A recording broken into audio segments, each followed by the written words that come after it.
My name is Edna. I am one of your city managers, and currently, yes, I am in my car because I normally park around Herman Park area to take the Metro Trail to, guess what?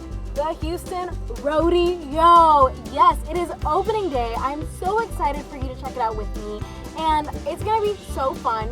It's like the best concerts this year. Some of my favorite people are gonna be performing, and of course the food. You can never go wrong with the fried Oreos, the corn on the cob, the turkey leg, and it's just gonna. Just check it out.